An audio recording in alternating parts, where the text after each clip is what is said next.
Marcus Chen floated through the docking tube with his single travel bag strapped to his back. The artificial gravity kicked in as he stepped onto Research Station Kepler-7, and his boots touched the metal floor with a soft thud. He took a deep breath. The air smelled clean but slightly metallic, like every space station he had ever visited. A tall, insect-like creature stood waiting at the arrival gate. Its 4 arms held a data pad, and its large, compound eyes reflected the station lights in rainbow patterns. The creature's exoskeleton was a deep purple color, polished and professional-looking. "Marcus Chen, human maintenance engineer?" the creature asked. Its voice came from a translator device on its chest, making the words sound slightly mechanical. "That's me," Marcus said, extending his hand for a handshake. He pulled it back quickly when he remembered that not all species did that. "Sorry. Yes. I'm Marcus. I am Scifistories, Chief of Station Operations. Welcome to Kepler-7. The insectoid gestured with 2 of its arms toward a corridor. "Please follow me. I will show you to your quarters and give you the station orientation." As they walked through the gleaming corridors, Marcus couldn't help but stare. He had been in space for 5 years, but this station was something special. The walls curved smoothly overhead, and soft blue lighting ran along the edges. Every surface looked spotless. Creatures of different shapes and sizes moved past them, some walking, some floating, some slithering. A small being covered in orange fur nodded at Marcus as it passed. Marcus nodded back. The creature's eyes went wide, and it hurried away. "Was that rude?" Marcus asked. "The nodding?" "No," Scifistories said. "You must understand humans are still new to the galactic community. Many species have heard stories about your world. They are simply cautious." "Stories? What kind of stories?" Scifistories' antennae twitched. "Earth is classified as a Class 9 death world. Heavy gravity, dangerous weather, aggressive wildlife, toxic plant life, and numerous natural disasters. Most species cannot imagine surviving there without protective equipment." Marcus laughed. "It's not that bad. It's just home." They stopped at a window that looked out into space. A massive blue and green planet hung in the distance, surrounded by 3 small moons. "That is Velis Prime," Scifistories explained. "A paradise world. Gravity is 0.6 times galactic standard. Perfect temperature. No dangerous animals. It is where I was born." The insectoid turned to look at Marcus. "Your Earth has gravity 1.3 times galactic standard. Temperature swings that would kill most of us. Animals that hunt creatures your size. How do you survive?" "We just do," Marcus said with a shrug. "You get used to it." Scifistories made a clicking sound that might have been surprise or disbelief.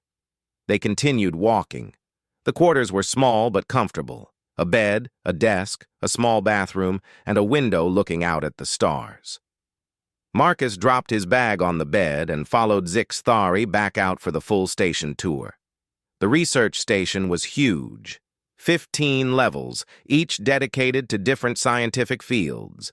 There were biology labs, physics labs, chemistry sections, and engineering workshops. Hundreds of scientists from dozens of different species worked here, all focused on expanding galactic knowledge. "Maintenance staff keeps everything running," Scifistories explained as they entered a large equipment room. "This is where you will spend most of your time. We have automated systems for cleaning, repairs, and monitoring. Your job is to handle issues the automated systems cannot resolve."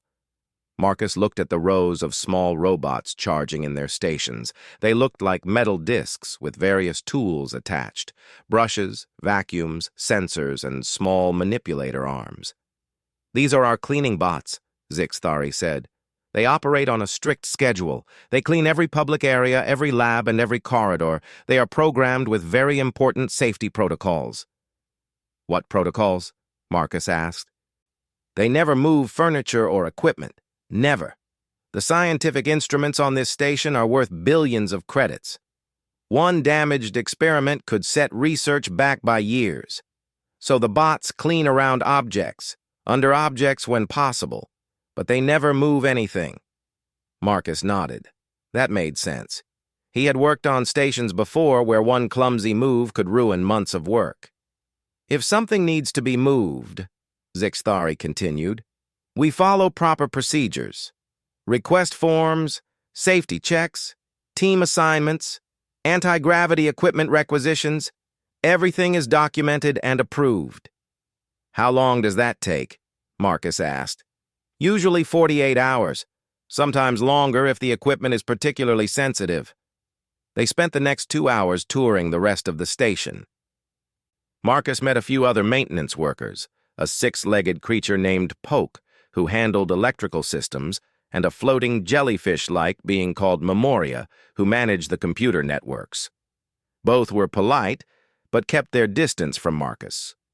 By the end of the day, Marcus was exhausted. Station time was based on a 26-hour cycle, which was close enough to Earth's day that he could adjust.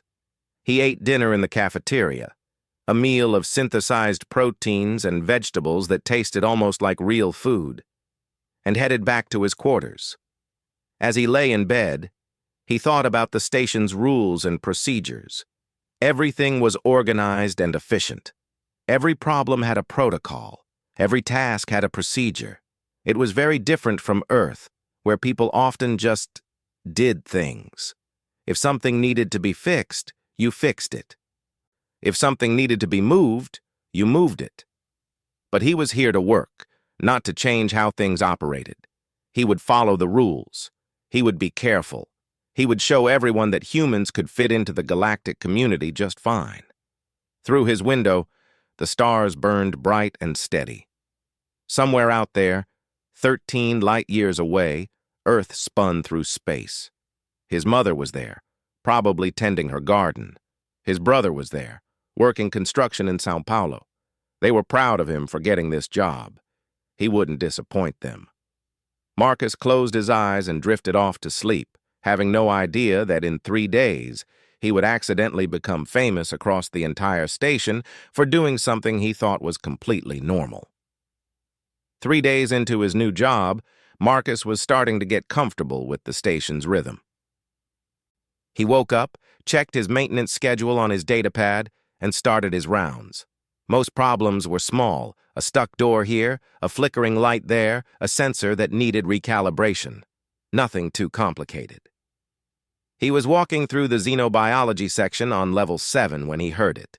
A high-pitched beeping sound, repetitive and urgent. He followed the noise to one of the research labs. The door was open. Inside, the lab was filled with equipment Marcus didn't recognize. Tall machines with blinking lights, screens showing complex data, cables running along the walls and across the floor in organized bundles. And in the center of the room, a cleaning bot was spinning in small circles, beeping frantically. "Hello?" Marcus called out. "Anyone here?" A figure emerged from behind one of the machines. She was tall and covered in sleek feathers that shimmered between blue and green. Her head was bird-like, with a sharp beak and large, intelligent eyes. She wore a white lab coat that had been modified to fit her wings. "Oh, thank goodness someone came," she said. Her voice was musical, almost like she was singing. "That bot has been making that noise for 20 minutes. I tried to shut it off, but it just restarted. I'm Marcus Maintenance. Let me take a look." He walked over to the bot and knelt down beside it. The display screen on its top surface showed an error message in red text. "Obstruction detected. Unable to complete cleaning protocol. Zone 7B Lab 14 incomplete." Marcus looked around. "Zone 7B Lab 14? That's this lab, right?" "Yes," the bird-like scientist said. "I am Dr. Valora. This is my primary research space." Marcus examined the bot more carefully. Its sensors were pointing toward a large workstation against the wall. The desk was massive, at least 3 meters wide and made of dark gray metal. On top of it sat several pieces of equipment, including what looked like a very expensive computer with glowing blue components, visible through a clear case. He got down on his hands and knees and looked under the desk. Sure enough, there was a small piece of trash, looked like a wrapper from a meal pack, just barely visible beneath the edge of the workstation. "Found the problem," Marcus said, standing up. "There's trash under your desk. The bot can detect it but can't reach it." Dr. Valora's feathers ruffled in what might have been embarrassment. "Oh, no. That must have fallen when I was eating lunch yesterday. I thought I had cleaned everything up."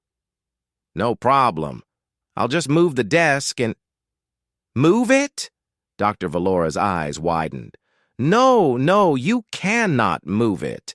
The quantum resonance computer is running an experiment.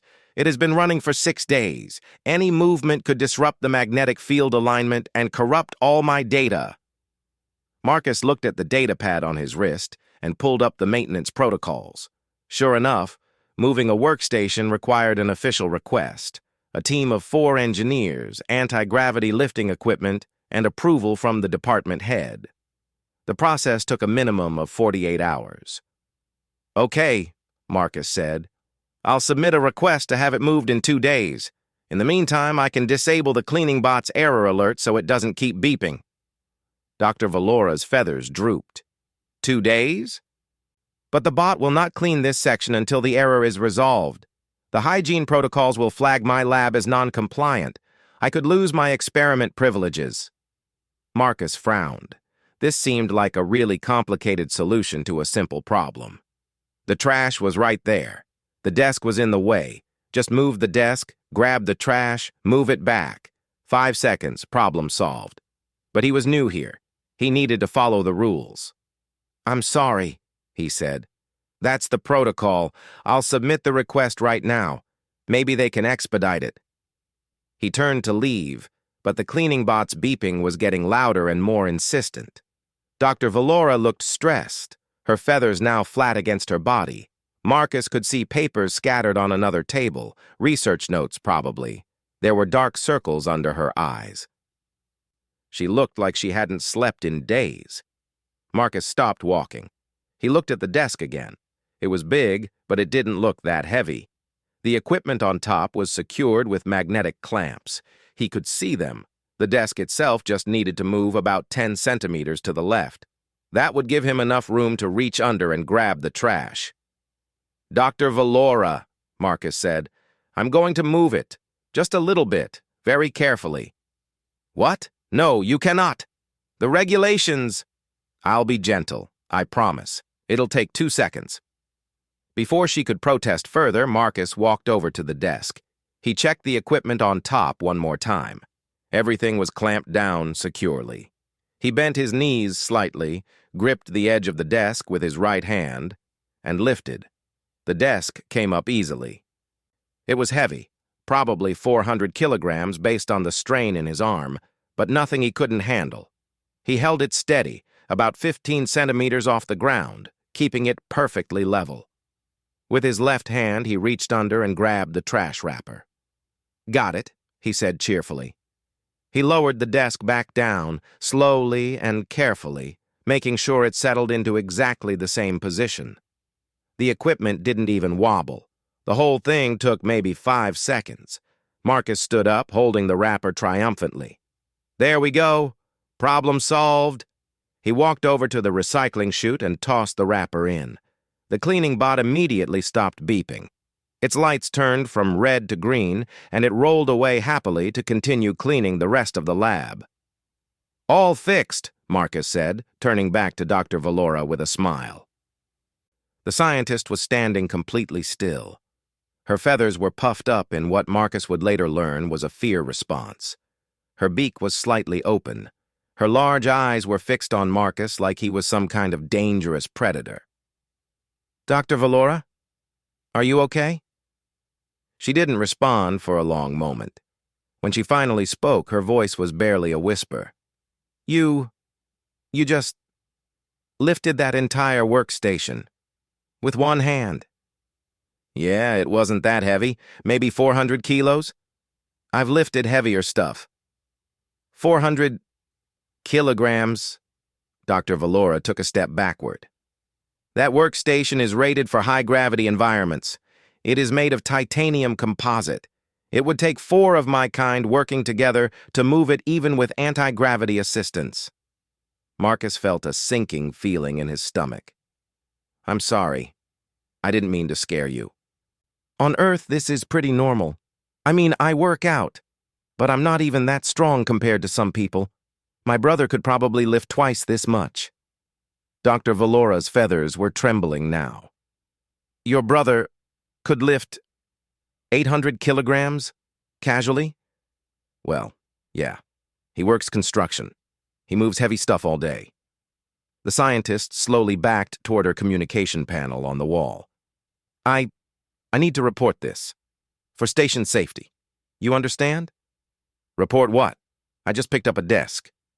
But Dr. Valora was already pressing buttons on the panel, speaking rapidly in a language Marcus didn't recognize. He caught a few words that the translator rendered as security and potential threat and unregistered strength enhancement. Marcus realized he might have made a mistake. A big one. Marcus sat in a small, windowless room, waiting. He had been waiting for 45 minutes. The chair was too small for him, designed for species that averaged smaller than humans. His knees were practically up to his chest, and his back was starting to hurt. The door finally opened. Zixthari entered, followed by 2 other beings Marcus didn't recognize. One was covered in gray scales and had eyes that moved independently of each other. The other looked like a floating blob of translucent gel with dark spots inside that might have been organs. Marcus Chen, Zixthari said, settling into a chair across from him. We need to discuss the incident in Dr. Valora's laboratory. I'm really sorry about that, Marcus said quickly. I didn't mean to frighten her. I was just trying to help. The scaled being spoke. Its voice was raspy and low. You lifted a 400-kilogram workstation with one hand while keeping it perfectly stable. This is correct? Yes, sir. Or, ma'am, sorry, I'm not sure. Gender is not important. What is important is understanding how you accomplished this feat. Our security team reviewed the laboratory footage. We have analyzed it extensively. The GL being wobbled forward. When it spoke, its voice seemed to come from everywhere at once. We have 3 working theories. First, you are using some form of prohibited strength enhancement technology. Second, you have been illegally genetically modified. Third, you are not actually human, but another species disguised as human for unknown purposes. Marcus blinked. What? No, I'm definitely human. Regular human. I was born in São Paulo, Brazil. I can show you my genetic records. And I'm not using any technology. I just picked up the desk. It's not that heavy. Not that heavy, Zixthari repeated slowly. Marcus, that desk weighs more than 3 adult members of my species combined. It would require specialized equipment or a team of workers to move safely. But, I mean, Marcus tried to think of how to explain it. Earth has higher gravity than most places, right? You told me that when I arrived. So humans are just naturally stronger because we grew up in that environment. The scaled being's eyes both swiveled to focus on him. Earth gravity is 1.3 times galactic standard. This would account for perhaps a 20% increase in base strength, not the ability to lift 400 kilograms casually. Can you prove your claims? The gel being asked. Can you demonstrate that other humans possess similar capabilities? Marcus thought for a moment. Yes, actually. I can show you videos from Earth. There are competitions where humans lift heavy things, weightlifting, strongman competitions, that sort of thing. And regular people lift heavy stuff all the time. Furniture, equipment, construction materials. Zixthari pulled out a datapad and slid it across the table. Show us. Marcus took the datapad and accessed the station's connection to the galactic network. He searched for Earth Strongman competition and pulled up a video from 2 years ago. The video showed a massive human, easily twice Marcus's size, lifting a large boulder above his head. The text indicated the boulder weighed 500 kilograms. All three investigators leaned forward to watch. "This human is lifting 500 kilograms, the GL being said, its voice tight. "Over his head, without assistance." "Yeah, that's Tom Stoltman," Marcus said. "He's won the world's strongest man competition a few times. He's incredibly strong, even for a human." "Even for a human?" Zixathari's antennae twitched rapidly. "You are saying this is not unusual for your species?" "Well, he's exceptional. Most people can't do that. But lots of humans can lift a couple 100 kilos without too much trouble, especially people who work physical jobs or train for strength." Marcus pulled up another video, this one showing a construction site. Human workers were moving steel beams, carrying bags of concrete, lifting equipment. One worker casually picked up what the description said was a 90-kilogram jackhammer and carried it across the site with one hand. "This is normal?" the scaled being asked. "For construction workers, yeah. My brother does this kind of work. He's been doing it since he was 20. Marcus kept searching, showing them video after video. Olympic weightlifters, firefighters carrying people out of burning buildings, soldiers doing training exercises with heavy packs, farmers lifting hay bales, even a video of a teenager, maybe 16 years old, helping his father move a refrigerator. The investigators watched in silence. Finally, Zixathari spoke.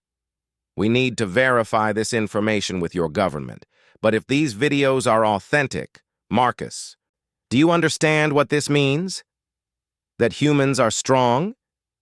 Most species in the galactic community evolved on worlds with gravity between 0.5 and 0.8 times Earth standard," Zixathari explained. "We build our equipment, our architecture, our entire civilization around those limitations. A being who can easily lift 400 kilograms is not just strong. They are operating at a level that most of us can only achieve with mechanical exoskeletons or anti-gravity technology." The gel being added, "There are very few species with natural strength comparable to humans. Most of them are rare, insular, or considered dangerous. The chromath can lift heavy weights, but they are 3 times your size and only number in the thousands across the galaxy. The tholics are strong, but they require high-pressure environments that make interaction difficult." "So, what does this mean for me?" Marcus asked nervously. "Am I in trouble?" "No," Zixathari said. "You violated protocol, yes, but you did not know the significance of what you were doing. Dr. Valora has calmed down after we explained the situation. She sends her apologies for the extreme reaction." The scaled being leaned back. "However, this information will need to be shared with the station commander and the Galactic Council. Human capabilities are significantly beyond what was recorded in your species' initial contact documentation." "We didn't lie," Marcus said quickly. "We told everyone about Earth's gravity and environment." "Yes, but I believe there was a gap in understanding," Zixathari said. "Your people thought we understood the implications. We thought you were exaggerating to seem more impressive. The truth is somewhere in between, and far more interesting than either side realized." The gel being wobbled in what might have been a nod. "You are free to return to your duties, Marcus Chen. But please, in the future, ask before using your strength in unexpected ways. You frightened Dr. Valora quite badly." Marcus stood up, relieved. "I will. I promise. I'll follow all the protocols from now on." As he left the room and walked back toward his quarters, Marcus couldn't help but feel strange. He had never thought of himself as particularly strong. He was just normal, average even. Back home, he was the small one in his family. His brother could outlift him any day, but here, on this station, surrounded by species from across the galaxy, he was apparently some kind of superhuman. It was a weird feeling. He wasn't sure if he liked it. His datapad buzzed. A message from Polk, the six-legged electrical engineer. "Hey, Marcus," the message read. "Heard about the desk thing? That's pretty cool. Want to grab dinner at the cafeteria? I'm buying." Marcus smiled. Maybe this wouldn't be so bad after all. He replied, "Sure, see you there in 10 minutes. As he walked through the corridors, he noticed other beings watching him. Word had clearly spread. A small, furry creature actually moved to the other side of the hallway when Marcus approached. But others looked curious rather than afraid. Things were about to change on Station Kepler 7. Marcus just didn't know how much yet. The story spread like wildfire through the station. Within 2 days, everyone had heard about the human who lifted the desk.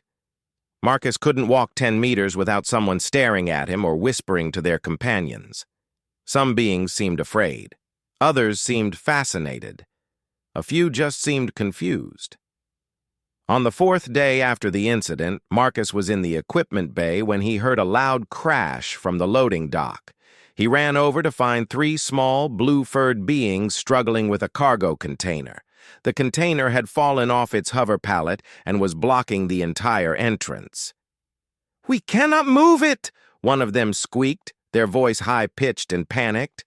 "We called for heavy equipment, but it will take 30 minutes to arrive. We have a ship waiting." Marcus looked at the container. It was about 2 meters long and made of reinforced polymer. The label on the side indicated it weighed 320 kilograms. "I can move it," Marcus offered. The 3 beings stepped back quickly, their large eyes widening. One of them started to protest, but Marcus had already grabbed the container's handles. He lifted it, turned 90 degrees, and set it down out of the way of the entrance. The whole thing took maybe 8 seconds. The blue-furred beings stared at him in absolute silence. "There you go," Marcus said. "Problem solved." One of them slowly approached and touched the container, as if checking to make sure it was real. "You just moved it." "Yeah. Do you need me to put it on the pallet?" No, we can handle that part. Thank you. Thank you so much." Marcus went back to his work, but the story spread even faster this time. By evening, he had been approached by 7 different beings, asking if he could help them with various heavy lifting tasks. A researcher needed a spectrometer moved. A maintenance worker needed help installing a new air filtration unit. Someone had dropped their personal storage locker and couldn't lift it back onto its shelf. Marcus helped them all. It felt good to be useful, and honestly, none of the tasks seemed difficult to him. He was just doing normal maintenance work. The same kind of thing he had done on Earth dozens of times. On day 7, after the desk incident, something unexpected happened. Marcus was called to the station commander's office. He walked in nervously, wondering if he had broken another protocol he didn't know about. The station commander was a tall, thin being with gray skin and no visible mouth. It communicated through a sophisticated translator that made its voice sound formal and precise. "Marcus Chen, please sit. We have visitors who wish to speak with you." 3 beings Marcus didn't recognize sat in chairs along the wall. One was covered in brown, rock-like skin. Another had long, spindly limbs and a triangular head. The third was short and stocky with green scales. The rock-skinned one spoke first. Its voice was deep and rumbling. "Mr. Chen, my name is Thornick. I represent the Belton Mining Consortium. We have been following the reports about your capabilities with great interest." "Okay," Marcus said cautiously. "What can I do for you?" "We have a problem. 6 months ago, one of our mining tunnels collapsed on Kepler 9c. This is a moon with gravity approximately 1.8 times galactic standard. Our equipment cannot operate there. It is too heavy for standard anti-gravity lifts, and building specialized equipment would cost millions of credits and take over a year." "That sounds difficult," Marcus said. "I'm sorry to hear that." 12 workers are trapped beyond the collapse, Thornick continued. "They are alive, in a sealed section with life support, but we cannot reach them. The tunnel is blocked by rocks and debris. Some pieces weigh up to 600 kilograms. We would need to clear 30 meters of tunnel to reach them. Marcus felt his stomach drop. 12 people are trapped? Yes. We have been exploring options for months. Then we heard about you, about humans, about what you can do. Thornak leaned forward. Earth gravity is 1.3 times galactic standard. This moon is 1.8 times. Uncomfortable for humans. We understand, but not lethal. And from what we have learned, humans can operate in such environments. Would you be willing to help us? Marcus looked at the station commander, who gave what might have been a nod. Of course I'll help, Marcus said immediately. When do we leave? The three visitors seemed to relax visibly. The one with the triangular head spoke for the first time. We can depart tomorrow. We will pay you, of course. Standard hazard rates plus a bonus for high-gravity work. 75,000 credits. Marcus had no idea if that was a lot of money or not. He didn't care. People were trapped. He could help. That was all that mattered. I don't need... You will take the payment, the station commander interrupted. You are establishing precedent for human labor rates. Do not undersell yourself or your species. The mission to Kepler 9c took 3 days. Marcus worked in shifts with the consortium's engineers, clearing the collapsed tunnel piece by piece. The gravity was intense. He felt like he weighed almost twice his normal weight, and every movement was exhausting, but he could do it. He lifted rocks that would have required machinery for any other species. He moved debris, reinforced supports, and cleared the path meter by meter. On the 3rd day, they broke through. 12 grateful miners stumbled out, weak from months of limited rations but alive. Marcus had never felt prouder in his life. When he returned to the station, things had changed. Word of the rescue had spread beyond Kepler 7. Marcus received 17 job offers in the first week. Mining operations, construction projects, disaster relief organizations. Everyone wanted to hire humans for high-gravity work. But other messages came too. Military recruiters from 3 different factions, security companies offering contracts. One particularly disturbing message from an anonymous sender asking if humans were available for enforcement work. Marcus deleted those messages and reported them to station security. 2 weeks later, Marcus was having dinner with Dr. Valora in the cafeteria. They had become friends after the desk incident. She had apologized repeatedly for her initial reaction, and he had forgiven her immediately. You have started something interesting, she said, delicately picking at her food with her beak. Humans are becoming famous. There are 6 more human workers arriving next month. The station is already planning modifications to accommodate your needs. Modifications? Heavier equipment that would normally require anti-gravity assistance. Manual overrides on doors that were previously emergency access only. Furniture rated for higher weight limits. She paused. The galaxy is adjusting to humans. Not everyone is happy about it. What do you mean? There is a faction, the Kovath Dominion, that has been asking questions about human capabilities, not friendly questions. Questions about whether humans could be used as soldiers, as weapons. Marcus felt cold. We're not weapons. We're just people. I know that. You know that. But to species that have never encountered beings like you, strength like yours can be frightening. It can be seen as a threat. Dr. Valora looked at him seriously with her large, intelligent eyes. Be careful, Marcus. The galaxy is changing its view of humans. That is not always a safe thing. Marcus nodded slowly. He thought about the messages he had deleted, about the looks he still got from some beings on the station, about the responsibility that came with being one of the first humans to work closely with other species. I'll be careful, he promised. And I'll make sure the other humans who come here understand.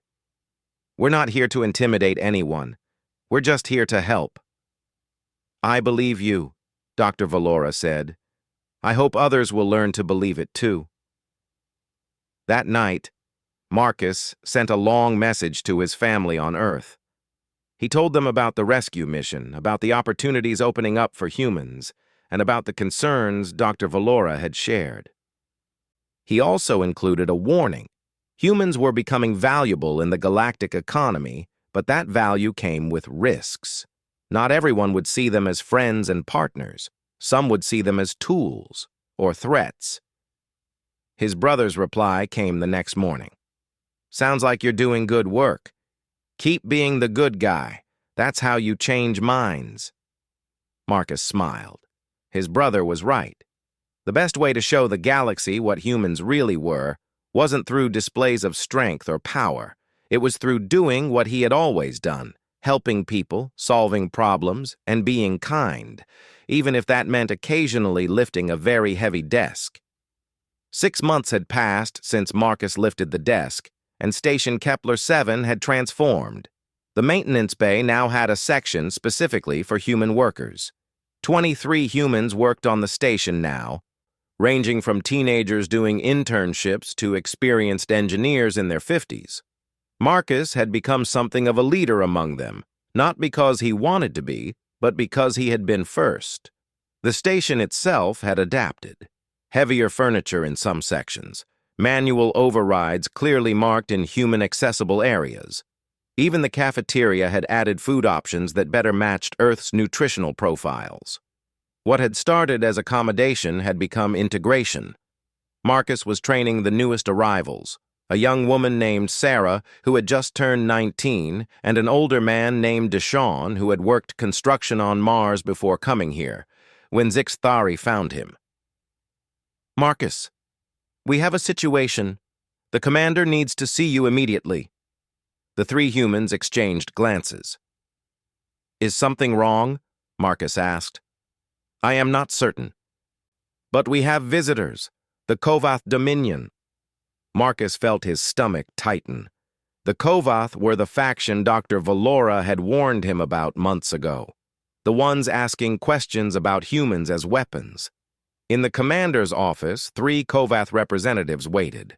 They were tall beings, covered in black, chitinous armor that might have been natural or might have been worn. Their faces were angular and sharp, with eyes that glowed faintly red. Marcus Chen, one of them said. The translator made its voice sound harsh and aggressive. We have heard much about human capabilities. We have come with an offer. What kind of offer? The station commander asked, before Marcus could respond. The Kovath Dominion is in conflict with the Shellan Collective over resource rights in the outer territories. We require soldiers who can operate in high-gravity environments and who possess natural strength advantages. We will pay 1 million credits per human soldier per year of service. Marcus felt anger rising in his chest. We're not soldiers. We're workers, engineers. We help people. You could help us, the Kovath said.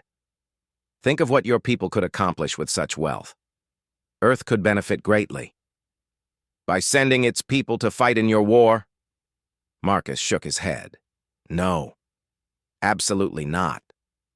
The Kovath's eyes brightened. You refuse on behalf of your entire species? I refuse on behalf of myself. Other humans can make their own choices. But I'm guessing most of us will feel the same way. One of the other Kovath stepped forward. Then perhaps you need incentive. It pressed a button on its arm device, and a holographic display appeared in the air. It showed a ship, a cargo vessel with Earth markings. This is the transport vessel Prosperity. It was carrying human workers to a construction project in Sector 9. Yesterday it encountered difficulties and has become stranded near one of our outposts. You're threatening us? Marcus asked, his voice low and dangerous. Not threatening. Simply explaining reality. The galaxy can be dangerous. Accidents happen. Unless, of course, you have friends with resources to prevent such accidents. The station commander stood abruptly. This is unacceptable. You will leave this station immediately. I am reporting this conversation to the Galactic Council. Report whatever you wish, the Kovath said. The Council talks endlessly, but does little. We, however, take action. They left, their movements precise and military. As soon as the door closed, Marcus turned to the commander. We need to help that ship. How many people are on board? According to their manifest, 37 humans. Where is it? Near the Kovath outpost in the Talus system, 3 days' travel from here. Marcus thought quickly. They think they have leverage because they think we'll be afraid. They expect us to negotiate, to trade, maybe even to agree to send soldiers. He looked at the commander. We need to show them they're wrong. We need to get those people out of there. With what? Zixthari asked. We have no military vessels. The Kovath outpost is heavily defended. Even if we could reach the ship, we could not extract it by force. An idea was forming in Marcus's mind. A crazy idea, but maybe crazy enough to work. We don't use force, Marcus said. We use what we're good at. We fix problems. Over the next 8 hours, Marcus assembled a team. Himself, plus 4 other humans from the station. They borrowed a small fast transport from the station's fleet. They loaded it with tools, spare parts, and portable life support equipment, and then they headed for the Talus system. The Kovath challenged them twice during their approach, but Marcus had a trick up his sleeve.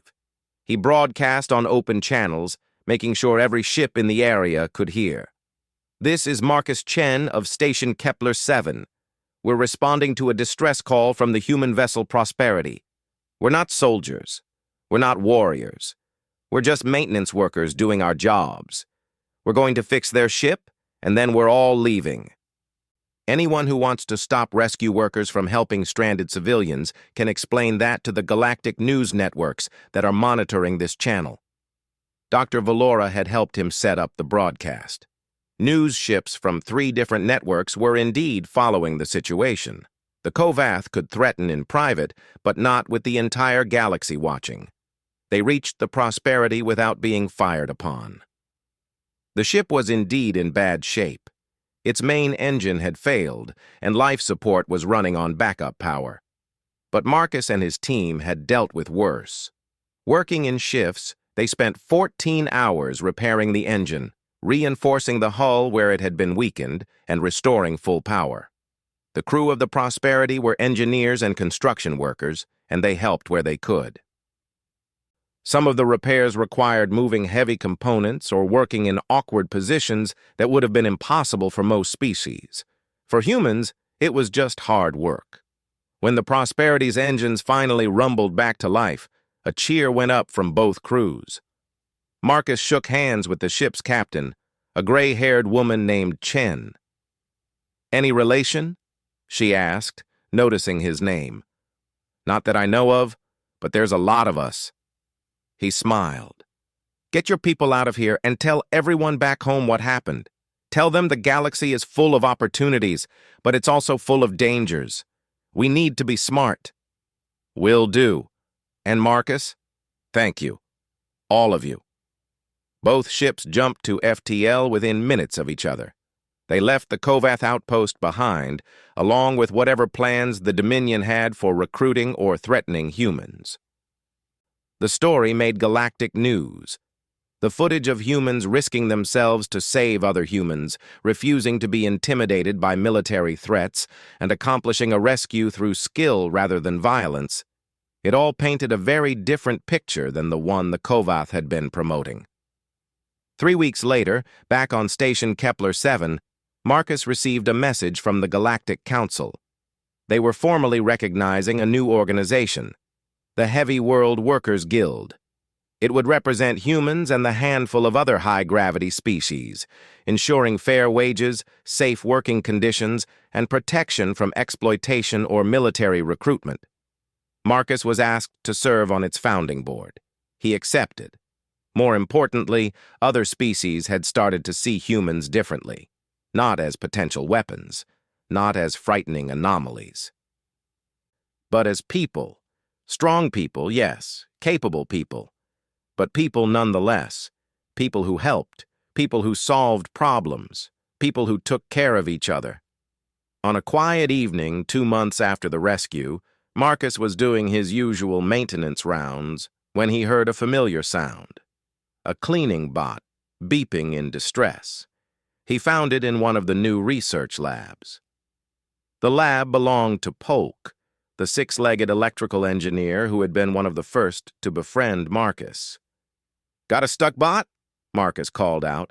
Polk scuttled out from behind a bank of computers. "Yes, there is something under the workstation. The bot cannot reach it." Marcus walked over and looked at the workstation. It was even bigger than the one in Dr. Valora's lab had been, maybe 500 kilograms. "Want me to move it?" Marcus asked. "Would you?" "I submitted a request, but it takes 2 days and I need this area clean for an inspection tomorrow." "No problem." Marcus bent down, checked that everything on top was secure, and lifted the desk with one hand. Polk quickly swept out a small tool that had fallen underneath. Marcus set the desk back down carefully. "There you go," Marcus said. But then he noticed something. Another maintenance worker was standing in the doorway. A young Velen, one of Dr. Valora's species, no older than teenage equivalent. The young being was watching with wide eyes. "First time seeing a human lift something heavy?" Marcus asked kindly. The young Velen nodded slowly. "It probably looks weird to you, but this is just normal for us. We come from a heavy world, so we're built for this kind of work." "It is impressive," the young being said quietly. "Are you the human who rescued the Prosperity?" "I was part of the team, yes. My sibling wants to work with humans, says we can learn much from you, different ways of solving problems." Marcus smiled. "Your sibling is smart. We can learn a lot from each other. That's what makes this whole galactic community thing work, right? Everyone brings something different to the table." The young Velen thought about that, then nodded. "I think I understand. Thank you, Marcus Chen." As the young being walked away, Polk clicked his mandibles in amusement. "You are becoming a teacher now, too?" "I guess so," Marcus said.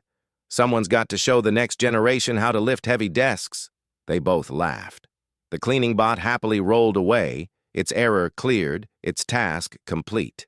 And on Station Kepler 7, humans and aliens continued working together, solving problems one desk at a time.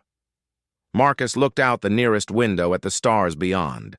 Somewhere out there, Earth spun through space, full of people who had no idea that their natural abilities were remarkable to the rest of the galaxy, full of people who were just normal, everyday, human. And that, Marcus thought, was exactly what the galaxy needed to understand. Humans weren't monsters or weapons or tools. They were just people trying to help, trying to work, trying to make a difference. Sometimes that meant lifting heavy things. Sometimes it meant fixing broken ships. Sometimes it meant standing up to bullies. But always, always it meant being human, in all the ordinary, extraordinary ways that entailed. The cleaning bot beeped happily somewhere in the distance. Marcus smiled and continued his rounds. There was always more work to do, more problems to solve, more desks to lift, and he wouldn't have it any other way.